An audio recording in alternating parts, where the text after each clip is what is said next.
answers are on the board. Magbigay ng isang uri ng ahas. Manek. Python. Python. Or sawan. Nandiyan ba yan? Kaya ka, magbigay ng isang uri ng ahas. Anaconda. Pelikula ni J-Lo. Nandiyan ba yan? Uy! Kaya ka, passer play! Okay, let's go. Last final round. Angelica, for the win na ba to? Magbigay ng isang uri ng ahas, Angelica. Cobra. Ano sa Tagalog ang cobra? Audience, ano sa Tagalog ang cobra? Okay, ang tawag doon ay ulupong.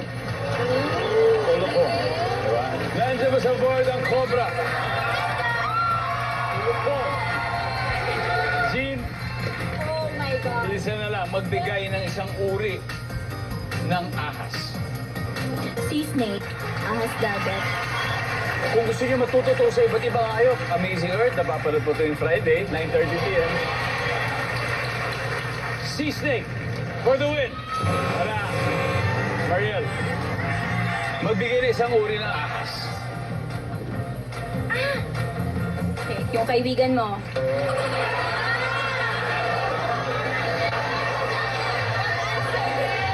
Nandyan ba ang kaibigan mo? Wala. Buhay pa, buhay pa. Kaya ka, magbigay ng isang uri ng ahas for the win. Rattlesnake. Rattlesnake daw. Bad answer. Nandyan ba ang rattlesnake?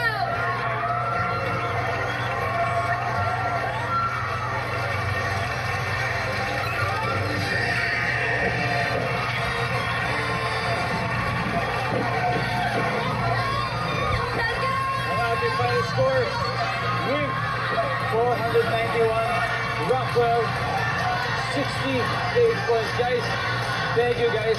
Konting na. Konting na. Konting na. Konting na. Jubel. Maraming salamat. Maraming salamat. Mag-uwi pa rin kayo ng 50,000 pesos. Maraming salamat sa inyo. Thank you guys. Thank you. Angelica, so, pasok tayo sa Fast Money. Sino ang maglalaro sa Fast Money? Ang maglalaro po sa Fast Money ay si Ayaka at si Jean. Alright. Thank you, Ayaka and Jean. Samantala, ito na po ang huling tanong for today sa Guess More, Win More promo.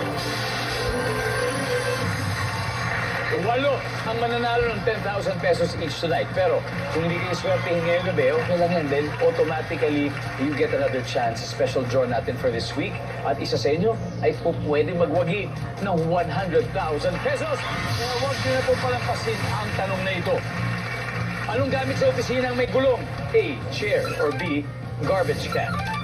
Ipadala sa amin ang official sagot niyo sa Guess More, Win More website. Kung gusto niyo po mas mabilis, i-scan niyo lang po ang QR code na nasa screen niyo ngayon. At abangan niyo po sa Lunes ang announcement namin kung sino ang mananalo. Yan. Ito na po. Susunod na ang Fast Money Round sa pagbabalik ng Family Feud.